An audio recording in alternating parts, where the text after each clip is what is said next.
일어났습니다. 종교개혁이 일어난 이후에 교회는 끊임없이 개혁되어져 왔습니다. 종교개혁의 여러 가지 핵심적 주제가 있지만 종교개혁의 핵심적 주제 중에 하나가 어거스틴이 이야기했던 바로 이번 Reformed Church must be always reformed. 개혁된 교회는 항상 개혁되어야 한다라는 것입니다. 리폼한다. 교회에 모이는 형태도, 모이는 장소도, 모이는 사람도 끊임없이 개혁되어야 한다. 리폼되어야 한다는 거예요. 왜냐하면 우리의 삶이 개혁적이기 때문에 그렇습니다. 오늘 이사 가시는 가정이 있는가 하면, 또 새롭게 이제 선교지에 계시다가 이렇게 잠시 방문한 가정이 있는가 하면, 우리의 삶이라는 것이 한 치 앞도 사실은 알 수 없는 일이기 때문에 그렇습니다.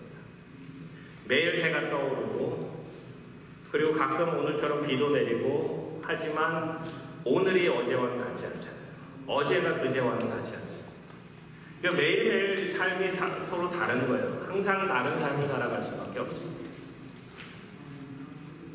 하지만 교회도 계속 되어야 하지만, 교회도 계속 개혁되어야 하지만, 이러한 변화의 흐름 속, 세상의 흐름 속에서 변치 말아야 되는 것이 있습니다. 오늘은 변화의 세상 속에서 변치 말아야 되는 생명의 떡이신 예수 그리스도를 함께 좀 나누고자 합니다. 우리가 예배를 드립니다. 예배를 드리면서 오늘 본문처럼, 오늘 그림처럼 성경을 가까이 하기도 하고, 우리 일상에서 커피나 티를 마시기도 하고, 물을 마시기도 하고, 삶 가운데 우리가 살아가게 됩니다. 예배가 끝나면 이제 삶으로 들어가셔서 삶 속에 이제 살아가셔야 되는데, 그 삶이 예배의 연장인가 아닌가는 우리 스스로 돌아보아야 합니다. 최근에 4가지 질문이 제 마음속에 깊이 들어왔어요. 4가지 질문. 우리 성도님들이 신앙적으로 좀 자라나기 위해서, 그리고 어떠한 로드맵, 그 디사이플십, 제자 훈련에 대한, 제자도에 대한 로드맵을 그리기 위해서 이 4가지 질문이 참 중요하다는 생각이 많이 들었어요. 지난번 부흥회 때 주셨던 메시지와도 맞닿아 있고요. 여러분 한번 생각해 보세요. 첫 번째 질문은 이것입니다. Are you born again Christian? 여러분은 거듭난 그리스도인이십니까? 거듭나셨습니까? 크리스천입니까? 라는 질문보다는 이게 더 확실한 질문 같아요. 거듭났다라는 것에 대한 인식이 있어야 되잖아요. 그러려면 복음을 확실히 믿어야 됩니다. 확실히 알아야 합니다. 예수 그리스도의 십자가의 그 신학이 내 것이 되어야 하고, 매일매일 주님과 함께 동행하는 그것이 있어야 돼요. Are you born again Christian? 대부분 교회를 오래 다니신 분이거나 교회를 다니셔서 성경 공부도 하시고 복음을 제대로 들으신 분들에 대해서, 또 그렇게 반응하셨던 분들에 대해서 네, 저는 born again Christian입니다 라고 대답을 하실 수 있을 것 같아요. 두 번째 질문입니다. Are you a worshiper? 예배자입니까? 라는 질문이에요. born again Christian만이 하나님을 온전히 예배할 수 있습니다. 사실 교회는 아무나 들어올 수 있지만 아무나 멤버가 되는 것은 아닙니다. 교회는 누구나 올 수 있는 곳이지만 누구나가 그 교회의 정식 멤버가 되어서 살아갈 수는 없습니다. 정식 멤버는 Body of Christ, 그리스도의 몸은 born again Christian만이 될 수 있는 자격 조건이 됩니다. 두 번째 질문, 하나님을 예배하는 자이십니까? 하나님을 온전히 예배하십니까? 예배를 하기 위해서는 예수 그리스도를 구주로 영접하신 자만이 하나님을 온전히 예배할 수 있어요. 하나님과의 관계성 때문에 그렇죠. 하나님을 하나님 되게 예배할 수 있어요. 그 하나님을 예배하는 그 자리가 이 자리뿐만이 아니라는 사실을 기억하면, 일상 가운데 삶 가운데 우리가 하나님을 예배하며 먹든지 마시든지 다 하나님의 영광을 위하여 하라는 그 질문, 그 스테이트먼트를 가지고 내 삶 속에서 하나님의 영광을 구하며 살아갑니다라는 대답이 가능해지게 됩니다. Are you a worshiper? 하나님을 예배하는 자입니까? 우리의 삶 가운데서도 하나님을 예배하고 계십니까? 세 번째 질문은 이것입니다. Are you a disciple? 그리스도의 제자이십니까? 그리스도의 제자이십니까? 그리스도의 제자는 예수님을 단순히 따라가는 삶이 아니라 그리스도께서 명령하신 그것을 그대로 순종하며 살아가며 디사이플 메이커로 예수 그리스도의 제자를 삼는 사람으로까지 나아가는 데 있습니다. 그러니까 단순히 저는 그리스도를 따릅니다. 저도 제 자신을 부인하고 저 십자가 지고 예수님을 따르고자 합니다. 그 제자도의 기본을 따라가는 것뿐만 아니라 예수님께서 걸어가셨던 그 길들처럼 제자들을 삼고 제자들이 온전히 예수님을 바라볼 수 있도록 돕는 자로서 역할을 하고 계십니까에 대한 질문이에요. 이거는 1대1 제자 훈련을 하거나 어떤 프로그램에 들어가는 것뿐만이 아닙니다. 내가 누군가를 위해서 기도를 하고 있는가? 내가 누구에게 그리스도의 사랑을 전하고 있는가? 그리스도의 사랑으로 내가 삶을 살아가고 있는가에 대한 전반적인 질문이기도 합니다. 그리고 마지막 질문. Are you a kingdom builder? 하나님의 나라를 세우고 있는 사람이십니까에 대한 질문. Are you a kingdom builder? 교회만 매여 있는 것이 아니라 교회 일을 하는 것이 곧 하나님의 일이다라고만 세우는 것이 아니라 크게 바라보는 거예요. 전 우주적 교회를 바라보는 거예요. 하나님 나라의 일들을 바라보는 거예요. 그렇게 하나님께서 어디서 일하고 계신지도 바라봐야 되고 하나님께서는 무엇을 하기를 원하시는가도 바라봐야 하고 내가 이 교회의 영광을 위해서 구하는 것이 아니라 그리스도의 영광을 위해서 구한다라고 생각을 하십니다. 우리의 삶의 지경이 넓어졌으면 좋겠습니다. 아까 기도도 해주셨지만 우리 교회가 선교적 교회로 나아가기를 소망합니다. 아멘. 선교하는 교회가 됐으면 좋겠습니다. 이번에 아우리치 커뮤니티의 이제 커뮤니티 체어가 바뀌셔서 이제 새로운 일들이 또 계획이 되고 있습니다. 굉장히 고무적이고 굉장히 익사이트합니다. 근데 선교적 교회라는 것이 단순히 해외 선교만을 하는 교회가 아니라 내 자체가 선교적 삶을 살아가는 거예요. 하나님 나라의 영광을 구하면서 살아가는 거예요. 오늘 본문에 나타난 말씀의 핵심인 예수 그리스도를 주로 삼아 사는 것, 예수 그리스도를 믿는 그것이 곧 생명의 떡을 먹는 것인데 생명의 떡을 먹는 것 그것 자체가 우리에게 어떤 큰 도전이 되어야 한다는 거예요. 복음 자체는 변하지 않지만 복음에 주는 영향력은 끊임없이 변화되어야 합니다. 여러분 잘아가고 계십니까? 본어게인 크리스천에 머물지 말고 하나님을 예배하는 자리로 나아가십니까? 하나님을 예배하는 자리에서 넘어가 제자를 삼고 그리스도의 제자가 되어가는 그 삶에 같이 참여하고 계십니까? 마지막으로 하나님 나라를 위해서 하나님의 영광을 구하며 살고 계십니까? 그것에 대한 질문의 대답을 함께 하셨으면 좋겠습니다. 나는 도대체 어디에 위치해 있는가? 예배는 곧 삶으로 연결됩니다. 사실 이 얘기 하려고 했어요. 예배는 곧 삶으로 연결됩니다. 예배는 여기서 멈춰지는 것이 아니라 여기는 시작점입니다. 세상 가운데 하나님의 영광을 구하는 삶, 하나님 나라를 구하는 삶, 예수 그리스도의 떡을 늘 먹어가는 그 삶을 살아가시기를 주님의 이름으로 축원합니다. 본문의 배경은 오병이의 기적이에요. 오병이의 기적이 일어난 뒤에 예수님께서 제자들을 다 배를 타고 보내시고 예수님께서는 산으로 가셨어요. 산에서 기도하신 이후에 밤이 맞도록 이 폭풍 가운데, 태풍 가운데 그 가운데 노를 열심히 저어가며 제자들이 가고 있는 가운데 예수님께서 찾아오셨어요. 물 위로 걸어오신 거예요. 제자들 놀랬죠. 두려움하다.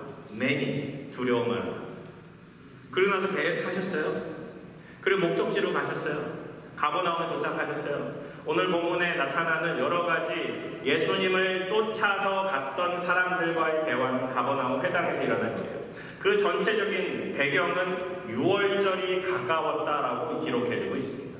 이거 잘 기억하세요. 유월절에 대해서 그리고 예수님께서 회당에 계시다는 사실을 기억하고 오늘 본문을 읽어가시면 좋겠습니다. 사람들은 예수님의 음성을 듣고 예수의 말씀을 듣고 예수님의 기적을 체험하고 예수님의 기적을 보고 오병이어의 기적의 현장을 바라봅니다. 물고기 2마리와 보리떡 5개로 5,000명을 먹이신 이 놀라운 기적적 현장의 사람들이 경험을 하는 거예요. 아, 저분이 그 오래전 출애굽 시절에 만나처럼 우리에게 부어주셨던 생명의 떡을 우리에게 주실 것이다라는 기대감보다는 내가 먹은 게 너무 맛있어서 내가 더 이상 일하지 않고 먹을 수 있는 이 놀라운 역사적 현장이 있어서 예수님을 쫓아갑니다. 예수님께서 사실 도망을 가셨어요. 산으로 도망가셨어요. 왜? 자신을 임금으로 삼으려는 사실을 아시고 왕으로 삼으려는 그들을 외면한 채 도망가셨어요. 그리고 몰래 밤에 제자들과 함께 가버나움으로 건너가셨는데 예수님을 따르던 이 5,000명 되던 무리들이 도대체 예수님 어디 계시냐 찾기 시작합니다. 그리고 마침 배가 왔기에 그 배를 타고 제자들이 갔던 그 자리로 넘어갔는데 거기서 예수를 만난 거예요. 예수님께서 이렇게 말씀하세요. 너희들이 나를 쫓아온 것은 떡 먹고 배부른 때문이다. 과연 이 사람들이 떡 먹고 배불렀기 때문에 예수님을 쫓아갔을까요? 아니죠. 또 다른 떡을 구했던 거죠.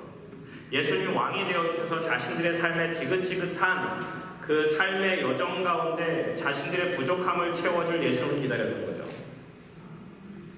이 사람들의 삶이 얼마나 퍽퍽했는지 지난주에도 말씀을 나눠드렸지만 로마의 압제 가운데 있었어요. 세리들이 폭리를 취해요.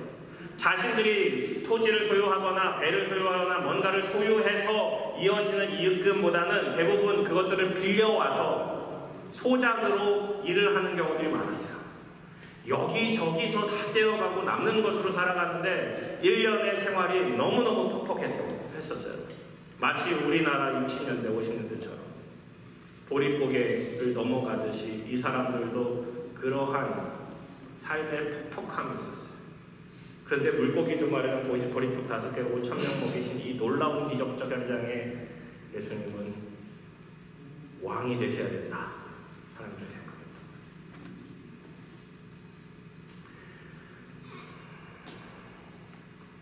사람들은 예수님이 어떤 분인지 잘 몰랐어요. 우리는 본문을 통해서 알잖아요. 근데 생각을 해보세요. 오병의 기적의 현장을 경험하고 나서 사람들은 예수님을 향해서 그 오병의 기적이 다시 한번 일어나면, 반복적으로 일어나면 얼마나 좋을까에 대한 기대가 있어요. 우리들도 그런 기대하지 않으세요? 가끔 농담 삼아 복권 사서 한번 긁어볼까 이런 생각하지 않으세요? 이런 생각지 않는다. 뭔가 나에게 주어지는 엑스트라에 대해서, 보너스에 대해서 뭔가 기대를 갖지 않으시냐. 이 사람들이 가졌던 기대랑 우리의 기대랑 사실은 다르지 않아요. 이 사람들은 멍청해서, 이 사람들은 영적으로 깨어나지 못해서 예수 그리스도의 십자가 없어서, 물론 그럴 수도 있는데 이 사람들이 살고 있는 그 현장과 우리가 살고 있는 삶의 현장과 그리 많이 다르지 않은 것 같아요. 기대하는 사도 요한은 3장, 4장, 5장, 6장에 끊임없이 이야기해 주는 게 있어요. 예수님께서 말씀하시는 것을 예수님 말씀을 듣는 사람이 이해를 못해요. 니고데모도 그랬고요. 사마리아의 여인도 그랬고요. 38년 된 병자도 그랬어요. 예수님께서 니고데모에게 하나님 나라에 보려면 거듭나야 한다. 그래서 니고데모의 말은 그게 아니라 하나님 나라에 대한 말도 안 하고, 당신이 하나님께서 보내주신 사람이 아니면 그런 일들을 하실 수 없나이다라는 기적에 대한 이야기를 해요. 사마리아 여인도 똑같죠. 영원히 목마르지 아니하리라는 말씀을 들은 후에 저에게도 그 물을 주셔서 다시는 여기 와서 물을 좀 기르지 않았으면 좋겠습니다. 38년 된 병자에게 네가 무엇을 원하냐? 낫고자 하느냐라는 질문인데, 저 물이 동할 때 저를 내려주는 사람이 없어서 제가 요 모양 이 꼴로 살아가고 있습니다. 오늘 본문도 똑같아요. 내가 생명의 떡이다 라고 선언하시는데 그 떡을 주셔서 항상 저에게 먹게 하여 주시옵소서. 그 떡이 좀 매일매일 좀 먹는 그것이 되었으면 좋겠습니다. 기대.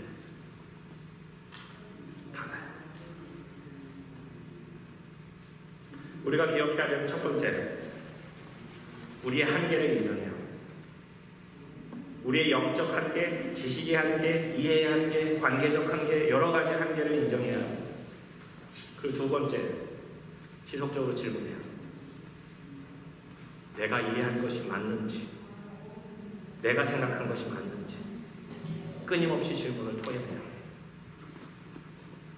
제자들을 바라보시면 이 제자들이 열두 제자가 아니라 그 무리예요. 무리를 제자라고 표현하고 있어요. 그들이 묻되 그러면 우리가 보고 당신을 믿도록 행하시는 표적이 무엇입니까? 하신 일이 무엇입니까? 기록된 바 하늘에서 그들에게 떡을 주어 먹게 하였다 함과 같이 우리 조상들은 광야에서 만나를 먹었나이다. 당신을 믿도록 행하시는 표적이 도대체 뭡니까? 광야에서 만나 먹은 것처럼 이 놀라운 기적이 우리 가운데 벌어졌는데 이 기적은 도대체 무슨 일입니까? 라는 질문을 하고 있는 거예요. 왜 예수님께서 너희들 떡 먹고 배불렀기 때문에 나 따라왔지 하나님의 일은 나를 믿는 것이다 라는 설명을 하신 거예요. 예수 그리스도를 인자를 믿는 것이다 라는 설명을 하니까 도대체 그 표적은 무엇입니까? 우리는 그 표적 따라왔는데 예수님께서 다시 그거를 픽스해 주세요. 너희들이 생각하는 이 광야에서 만나를 먹었던 그 기적 자체는 하나님께서 주신 것이다. 그래서 32절에 보시면 내가 진실로 진실로 너희에게 이르노니 모세가 너희에게 하늘로부터 떡을 준 것이 아니라 내 아버지께서 너희에게 하늘로부터 참떡을 주시나니 하나님의 떡은 하늘에서 내려 세상에 생명을 주는 것입니다.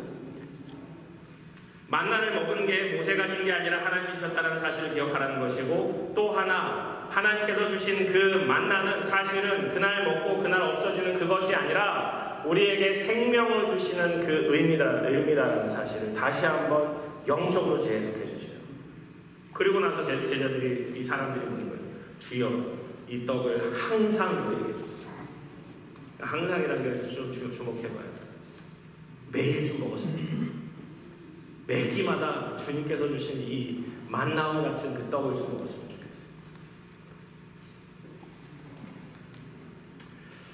예수님께서 내가 생명의 떡이다라고 말씀하셨어요. 내가 생명의 떡.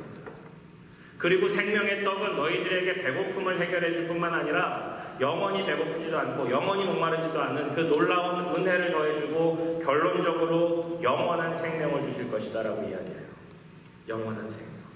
내가 마지막 날에 내가 그 사람들을 다시 살릴 것이다. 내가 하늘에서 내려온 생명의 떡이다.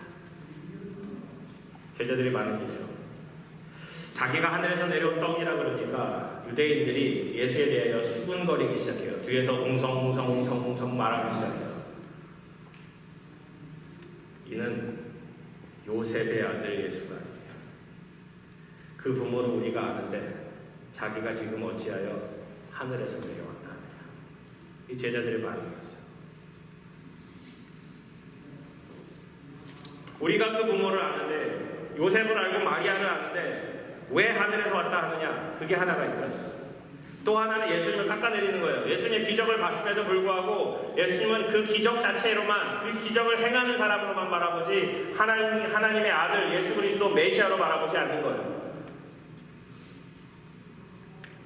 우리가 그 부모를 아는데 당신이 어렸을 적부터 여기서 자라난 걸 우리가 알고 있는데 당신의 가족 다 아는데 그래서 예수님께서 그 홈타운에서 자신이 고향에서 환영을 받지 못한다라고 다른 곳에서 쓰고 있죠. 사람의 기대가 다릅니다. 완전치 않아요. 이 사람들의 한계는 뭐였냐? 자신들이 생각했던 예수랑 예수님이 얘기하는 예수랑 너무 다르니까 자신들의 지식의 한계, 이해의 한계, 육신의 한계, 관계의 한계를 다 드러냅니다.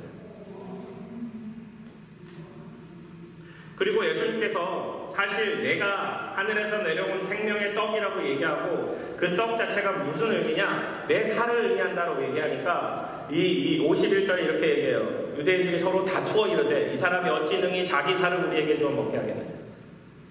상스라는 헬라어 단어를 쓰는데 이게 진짜 우리가 말하는 그 살이라는 의미예요. 예수님께서 그 살을 주어 너에게 영원한 생명의 떡이 되게 할 거다라고 얘기하니까 사람들이 이해를 못하는 거예요. 우리는 알죠. 그 살의 의미를, 그 피의 의미를 우리는 알죠. 왜냐? 십자가 이후에 이 글이 쓰여져 있고 이 글이 2000년 전에 쓰여있기 때문에 우리는 전지적 작가의 시점에서 바라보잖아요. 다 알잖아요. 무슨 얘기인지. 근데 생각을 해보시자고요. 십자가 전에 그게 무슨 의미를 하는 건지 어떤 의미인지 정확하게 알지 못했던 그 사람입니다. 살을 어떻게 먹겠느냐? 인간적 이해의 한계를 그대로 드러냅니다. 근데 재밌는 건 요한은 예수님께서 회당에서 이거를 설파하실 때 사람들이 어떻게 반응했느냐에 대해서 정확하게 기록해주고 있어요.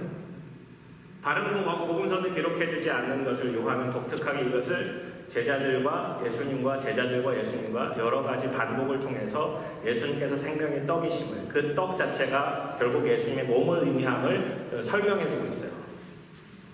근데 여기서 주목해 봐야 할 것은 제자들의 반응을 그대로 기록해주고 있는 사도 요한의 기록 방식입니다.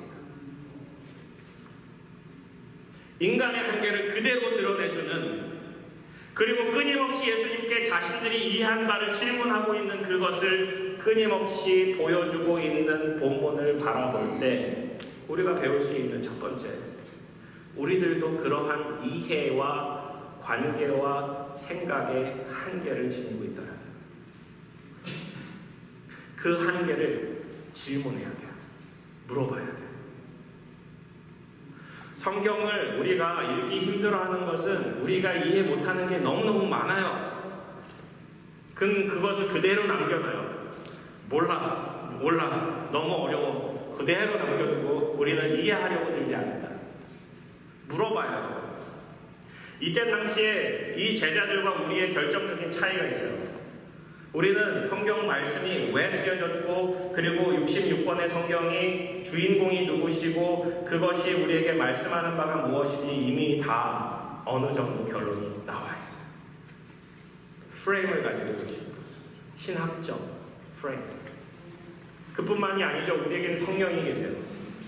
성령님께서 우리에게 올바른 길로 인도해 주세요. 바른 앤서를 알려주세요. 성령님께서 우리가 바른 길로 가지 않는데 근심하세요. 우리에게 답답해하세요. 반대로 우리가 옳은 길을 갈 때 성령께서 너무너무 기뻐하세요. 성령은 우리에게 하나님의 감정을 그대로 연결해 주시는 귀한 분이세요.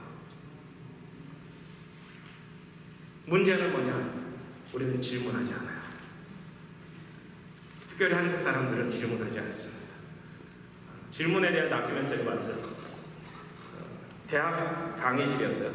그런 거 보셨는지 몰라요. 학생들에게 이제 수업에 일어났던 일들 교수가 꼭 물어봐요. 질문 있습니까? 아무도 대답하지 않아요. 아무도 질문하지 않아요. 그리고 나서 수업이 끝나요. 그 다음 주가 됐어요. 실험을 하는 거예요. PD가 몇 학생들에게 그거를 요청을 했어요. 질문을 하십시오.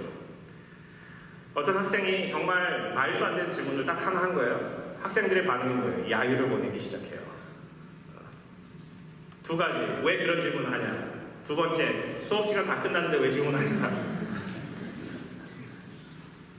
예전에 오바마 대통령이 한국에 와서 중요한 그 회담을 하고 나서 이제 제 기자들에게 특별히 질문할 기회를 줬는데 이거를 호스트해 주신 한국 기자들에게 먼저 질문의 기회를 드리겠습니다. 그리고 질문 기회를 줬는데 아무도 질문하지 않아요.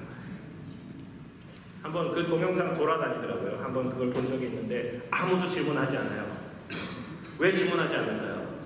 기자들 사이에 서열이 있더라고요. 알고 보니까. 그러니까 누군가 질문을 해야 되는 사람이 정해져 있는 거예요. 근데 그 사람들이 질문하기를 꺼려하는 거예요. 그 기자들 사이에서도 어떤 그 신문사인지 방송사인지 어떤 언론기관에서 먼저 해야 될지 서로 모르는 거예요.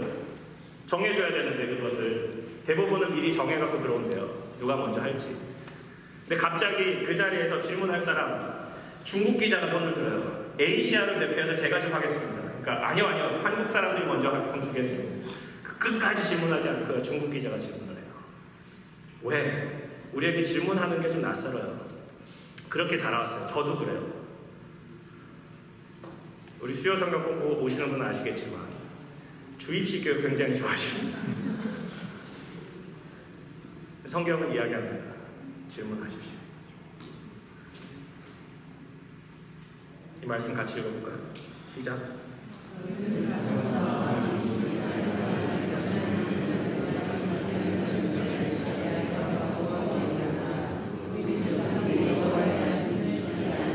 이 책에 기록된 모든 것을 잘 알았으므로 너와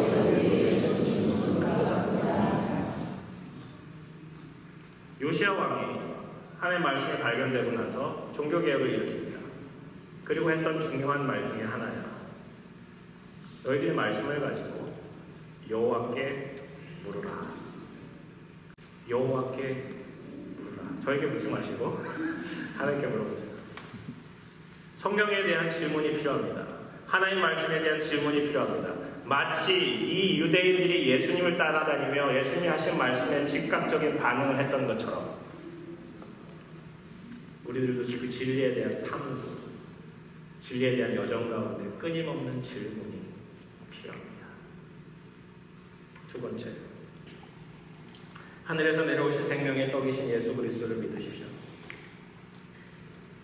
오늘 본문의 핵심은 30절부터 59절까지 끊임없이 주는 나는 생명의 떡이다라고 이야기하는 것의 핵심은 떡을 먹으라라는 것의 또 다른 버전은 예수를 믿으라. 먹는 것과 믿는 것을 인터체인저블하게 쓰고 있어요.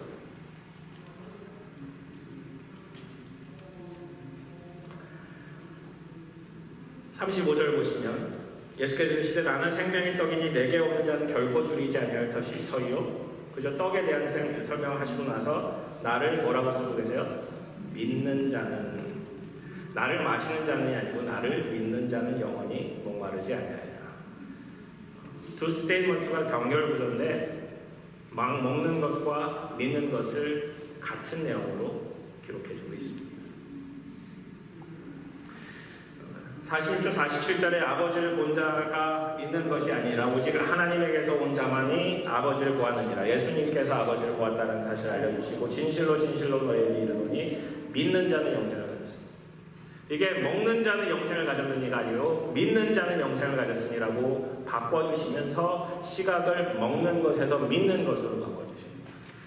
이 사람들이 그토록 기대했던 오병이어의 기적, 그리고 그 떡 먹고 배불렀던 그것에서 바꿔주셔서 예수 그리스도를 향한 믿음이 있는가에 대한 질문으로 바꾸십니다.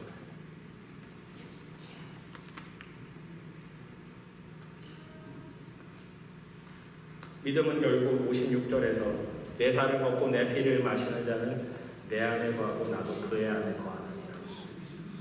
결국은 예수님을 먹는 것과 예수님의 피를 마시는 자가 무엇이냐면 예수님을 영접하는 것, 동행하는 것.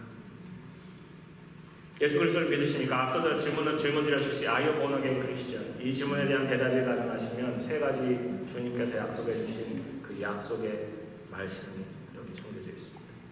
그 첫 번째, 믿는 자들이 아니라 예수님께서 나를 믿으라라고만 말씀하지 않으시고 나를 믿는 자에게 일어날 일들에 대해서 설명하시는 거예요. 첫 번째는 구원의 확증입니다. 믿는 자들의 안전입니다. 아버지께서 내게 주시는 자는 다 내게로 올 것이요 내게 오는 자는 내가 결코 내쫓지 아니하리라. 예수님께 나아오는 자는 예수님께서 내쫓지 않는다는 거예요. 나를 보내신 이의 뜻은 내게 주신 자 중에 내가 하나도 잃어버리지 아니하고 마지막 날에 다시 살리는 이것이니라. 하나도 잃어버리지 않는다. 예수님께서 지금 무엇을 하고 계실까요? 지난 금요일날 1대1 우리 제자 리더 훈련 같이 하면서 드렸던 질문 중에 또 하나입니다. 예수님은 지금 무엇을 하고 계실까요? 예수님께서 요한복음 14장에 말씀하십니다. 너희들이 거할 처소를 예비하러 간다. 너희들이 거할 처소를 예비하러 간다. 전지전능하시고 무소부재하시고 정말 모든 것을 하실 수 있는 분이 뭔가를 준비하는 시간이나 기간이나 이런 것들이 다 필요할까요? 그렇지 않죠. 이것을 왜 얘기하셨을까요? 너희들이 거할, 그러니까 너희들이 거할 그 타이밍과 그 장소와 그건 모든 것을 주님께서 살아 역사하셔서 예비하고 계시다라는 사실을 알려주십니다. 대표적으로 나왔던 질문 중에 하나가 예수님 지금 무엇을 하십니까? 하나님 보좌 우편에 앉으셔서 중보하십니다. 그 말씀이 써있는 게 이 말씀이에요. 로마서 8장 말씀. 이 말씀을 하시면서 그 사도 바울을 통해서 우리에게 주시는 말씀의 핵심은 구원은 과연 잃어버릴 수 있는가에 대한 질문에 대한 대답이에요. 구원은 잃어버릴 수 없어요. 한 번 받은 구원은 영원해요. 구원 받았다가 배반하고 딴 데로 간 혹은 이단으로 빠진 뭐 이런 분들, 그런 분들은 구원 받지 않은 거죠. 다시 살아나신 이는 그리스도 예수시니 그는 하나님 우편에 계신 자여 우리를 위하여 간구하시는 자시니라. 누가 우리를 그리스도의 사랑에서 끊으리요? 환난이나 곤고나 박해나 기근이나 적시나 위험이나 칼이랴. 내가 확신하노니 사망이나 생명이나 천사들이나 권세자들이나 현재일이나 장래일이나 능력이나 높음이나 기쁨이나 다른 어떤 피조물이라도 우리를 우리 주 그리스도 예수 안에 있는 하나님의 사랑에서 끊을 수 없으리라. 우리는 끊겨지지 않는 사랑의 끈에 매여 있습니다. 그렇게 예수님께서 오늘 본문에서 약속하시는 바 내게 주신 자를 하나도 잃어버리지 않겠다. 주님 선언합니다. 예수님을 믿으시니까 구원의 확신을 가지십시오. 구원의 확신을 가지셨으니까 주 안에서 생명의 능력으로 자라가십시오. 두 번째는 영원입니다. 있는 자들의 생명. 주님께서 나는 생명의 떡이다라고 말씀하시고 그 생명의 떡을 먹는 자는 영원한 생명을 가진다, 영생을 가진다, eternal life에 대해서, everlasting life에 대해서 말씀하고 있어요. 35절, 40절, 47절, 51절, 54절, 58절 반복적으로 주님께서 쓰고 계신 단어가 바로 이 영생이라는 단어입니다. 영생이라는 단어는 아이오니우스와 조에라는 영원한 생명이라는 것의 축약어입니다. 이 영원한이라는 단어는 우리가 생각하는 시간의 연장 개념이 아닙니다. 이 영원한이라는 것은 하나님의 속성에 뜻하는 것입니다. 결국 우리가 하나님의 자녀가 되어서 하나님의 속성을 함께 주님께서 허락해 주심으로 영원성을 갖게 되는 거예요. 영원한 생명이라는 것은 예수 그리스도께서 생명되어 주시기에 그 생명을 우리가 받는 거예요. 영원한 생명이 언제부터 시작이 됩니까? 결국은 하나님 나라에 들어감이 마지막 우리가 죽고 부활함이 아니라 예수 그리스도를 믿는 믿음으로 영생이 시작되었습니다. 하나님의 속성이 우리 가운데 나누어지기, 하나님의 속성이 우리 가운데 부어지기, 예수님을 그렇게 닮아가기. 결국 영생, 영원한 생명이 우리에게 보장되어 있습니다. 죽고 부활하고 뭔가 있는 또 다른 생명의 삶이 아니라 지금부터 시작이 되는, 결국 그것은 마지막 제가 질문드렸던 킹덤 빌더와 마찬가지입니다. 하나님 나라가 이 땅에 임하고 여기에 있든 하늘나라에 가든 그 삶이 바뀌지 않는다.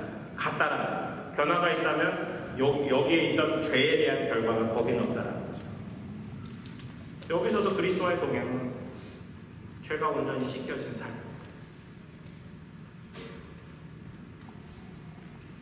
결국 하나님 나라를 이 땅에서 맛보게 되는 사람. 뭘 통해서? 예수님은 abide in Christ, 예수님 안에 거합니다.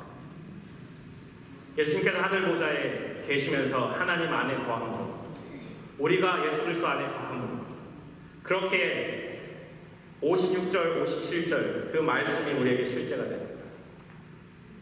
그런 변화는 세 번째, 믿는 자들의 신원의 변화, 아이덴티티의 변화. 우리가 하나님 나라의 백성으로 살아갑니다. 하나님 나라의 하나님의 자녀로 살아갑니다.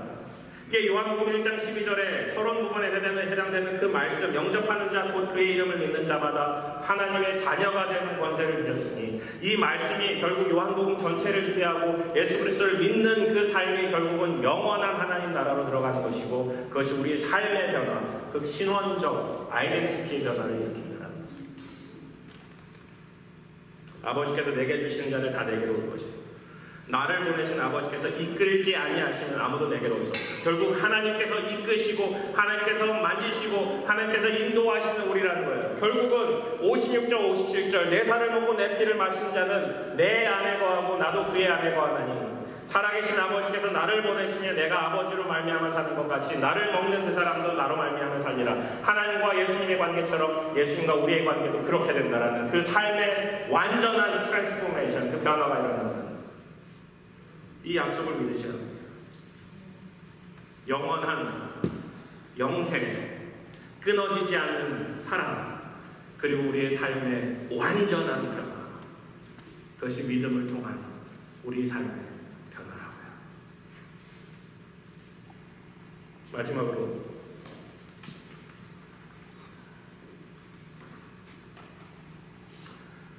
이거 하고 다시 앞으로 오병이의 기적을 통한 6월절 만찬의 주인공이신 예수 그리스도의 살과 피의 복을 믿으세요.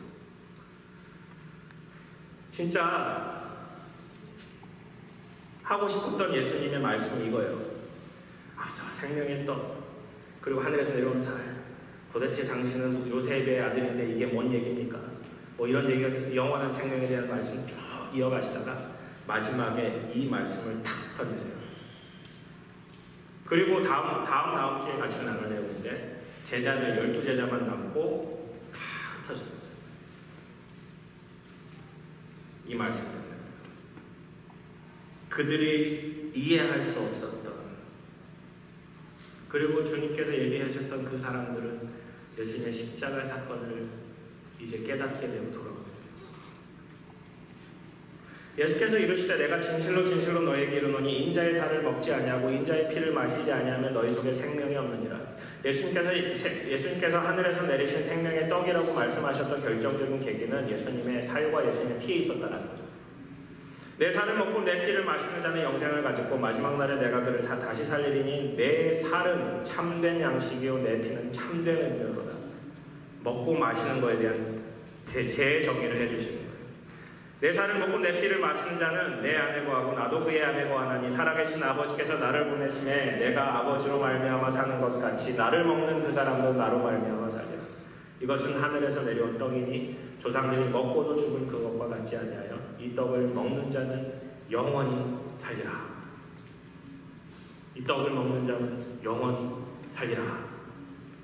아멘 좀 하세요. 어제 목장 모임 갔는데 어디 목장이라고 말씀하셨어요. 리더분께서 이제 말씀을 전하셨어요. 다 끝나고 답답하시는 거예요. 아멘이랑 반응이 좀 나오면 좋은데 아멘을 안 하시는 거예요. 제가 그래서 제 마음 좀 아시겠어요? 그래서 말씀이 그대로 됩니다라고 반응하는 것이 성경적입니다. 다시 돌아와서 어떤 분은 이렇게 얘기해요. 여기서 떡이라고 번역되어진 이 단어가 우리에게는 밥이라고 번역되어졌다. 나는 생명의 밥이다. 좀 다르게 느껴지죠. 떡은 가끔 먹는 거잖아요. 특별할 때 먹는 거잖아요. 송편 먹고 떡국 먹고 그죠? 근데 나는 밥이다. 생명의 밥이다. 그러면 매일 먹어야 되는 거예요. 근데 이 당시에 쓰였던 이 빵이라는 떡이라는 이 단어가 매일 먹는 거였어요. 그 사람들의 주식이라고요. 나는 생명의 밥이다 라고 하시면 어떻게 느껴지세요? 매일 먹어야 돼요. 매일. 예수님께서 오병이의 기적에 대해서 정리해 주시는 거예요. 어떻게 정리해 주시냐? 오병이의 기적에 대해서 당신들이 기대하는 게 잘못된 거다. 첫 번째. 두 번째, 당신들이 기대해야 될 거는 예수님 자체가 생명의 떡이지 물고기 2마리와 보리떡 5개가 중요한 게 아니다라는 사건을 얘기해 주시죠. 그리고 나서 너희들이 먹어야 될 게 있는데 그게 바로 이거다. 내 살이요 내 피다. 근데 먹어야 되는 건데 이게 밥이라고 느껴지면 이게 달라져요. 그리고 나서 오병이의 기적을 다시 생각했어요. 제가. 그리고 오병이의 기적에 대해서 이제 복음서들이 다 기록해주고 있는데 공통적으로 기록해주는 게 다 배불리 먹고예요. 다 배불리 먹고. 생각해보세요. 50명, 100명씩 몰려앉고 물고기 2마리에 보리떡 5개로 이제 전체가 다 먹는 거예요. 먹여주는 거예요. 예수님께서 먹여주신 그 사건이에요. 예수님 안 드셨을까요? 예수님 드셨을까요? 안 드셨을까요? 드셨어요. 그래야 다 배불리 먹고가 되잖아요. 다. 아니면 예수님은 먹지 않았더라 라고 써있든지. 이게 6월절 만찬이라고요. 이 사건이 그냥 사건이 아니라 6월절이라는 배경을 두고 준 예수님의 만찬 사건이라고. 다 같이 먹는. 그리고 나서 회당에서 설교하시면서 너희들 다 같이 먹었으면 좋겠다. 그게 내 살을 먹고 56절에 내 피를 마시는 자는 내 안에 거하고 나도 너희 안에 거하나니 같이 먹는 거예요. 이게 기록이 되는 게 이 말씀이에요. 볼지어다 내가 문 밖에 서서 두드리고 누구든지 내 음성을 듣고 문을 열면 내가 그에게로 들어가 그와 더불어 먹고 그는 나와 더불어 먹으리라. 같이 먹고 매일매일의 만찬이 매일매일 우리가 먹는 그것이 예수님과 같이 먹는 밥이 되어야 된다. 그게 생명의 떡이라는 것입니다. 결론 지으면 우리는 무엇을 먹을 것인가요? 무엇을 먹을 것인가요?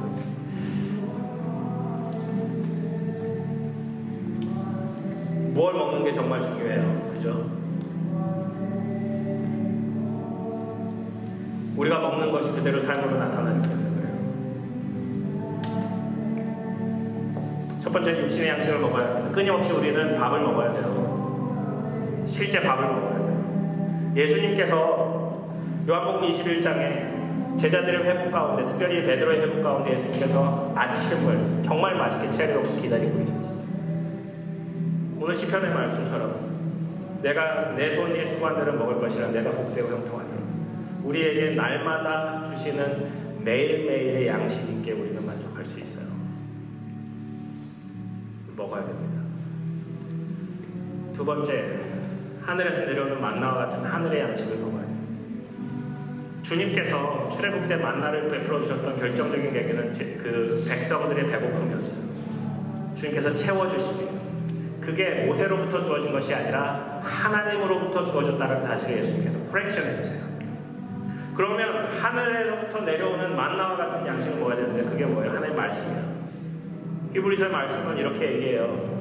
때가 오래되었으므로 너희가 마땅히 선생이 되었을 터인데 자라났어야 되는데 너희가 다시 하나님의 말씀에 초보에 대하여 누구에게 가르침을 받아야 할 처지니 단단한 음식 못 먹고 젖이나 먹어야 할 자가 됩니다. 먹는 것에 대해서 특별히 하나님의 말씀으로 바꿨어요. 우리는 매일매일 주님과 동행하며 주님의 말씀을 먹어야 돼요. 결론적으로 세 번째 먹어야 될 것은 예수 그리스도의 살과 예수 그리스도의 피. 어떤 학자는 이것에 대해서 이제 성만찬을 뜻한다라고 얘기하지만 성만찬은 예수님께서 잡히시기 전날 밤에 제정하신 거고요. 이건 한참 전, 그 전 6월절이죠. 이거는 결국 성만찬도 그렇지만 예수 그리스도의 십자가를 의미합니다. 우리는 날마다 예수 그리스도를 향해서 나아가야 합니다. 누구든지 나를 따르려거든 날마다 자기를 부인하고 제 십자가를 들고 나를 쫓을 것이니라라고 말씀하고 계세요.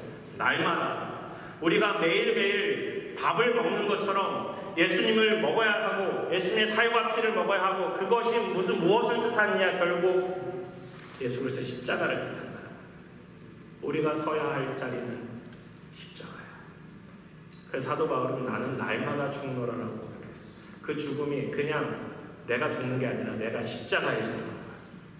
십자가로 리비짓한다. 십자가의 모든 문제에 앤서가 있습니다. 모든 문제의 앤서가 거기에 있습니다. 아직 그 답을 찾지 못하신 분들 주님께 물어보십시오. 왜 십자가가 있었는지.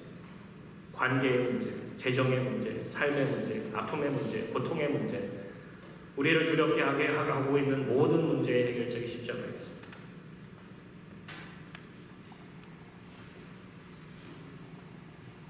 먹는 게 중요합니다. 성경은 먹는 것으로 시작합니다.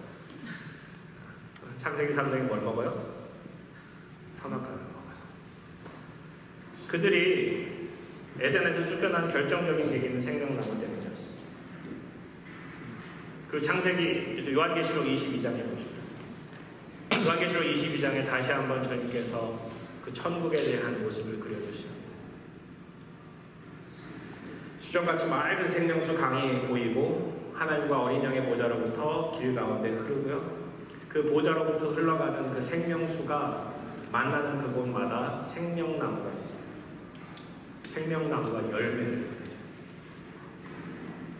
12가지 열매를 맺는데 그 열매를 맺고 잎사귀가 있고 만국을 치유하기 시작합니다. 그 회복이에요. 결국 예수님의 떡을 먹어야 되는 것은 영원한 생명을 위한 것이고 우리의 삶의 회복을 위한 것입니다. 기억하십시오. 끊임없이 질문하십시오. 예수 그리스도를 온전히 믿으십시오. 주님께서 주시고자 하는 그 생명의 능력을 온전히 누리십시오. 그리고 결국 6월절 만찬, 이 오병이의 기적은 먹고 마시는 문제가 아니라 십자가의 해결이 있었어요. 그 은혜가 저와 여러분에게 충만하시기를 주님의 이름으로 축원합니다. 요거 할까 말까 하는데 조금 시간 더 드렸어요. 2분만요. 예수님은 우리 가운데 영접한다라는 사실에 대해서 좀 생각하다가 이 메커니즘을 좀 더 그려드렸으면 좋겠다 생각이 들었어요. 저희 삶에 큰 영향을 주었던 분 중에 한 분은 저희 할머니이십니다. 사실 할머니가 살아생전보다 사후에 더 많은 영향을 미치고 계세요. 그 할머니와 나눴던 마지막 한 3년간의 대화가 있습니다. 저희 아버지가 차남이셔서 저희 할머니는 주로 그 큰아버지 댁에서 생활을 하셨습니다. 저희 부모님이 출타를 하시면 이모가 오시거나 할머니가 오세요. 저희 밥을 해주십니다. 어느 날 일어났는데 할머니가 집에 와 계시다. 그 사인이 뭐냐? 저희 부모님의 부재예요. 근데 사실 할머니가 우리 집에 오는 게 별로 그렇게 기쁘진 않았습니다. 물론 할머니를 뵙고 하는 것들이 중요한 일이었지만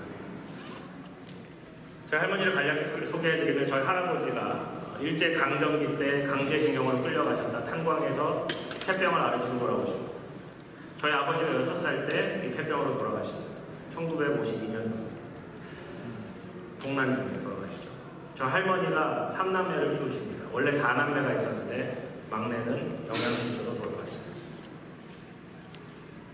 주변에서 결혼을 하라고 말씀을 하시지만 그때 예수님을 만나시고 예수님 신랑 삼아 평생 살 거야 라고 결정하시고 평생 혼자 살았어요. 초등학교도 못 나오셨어요.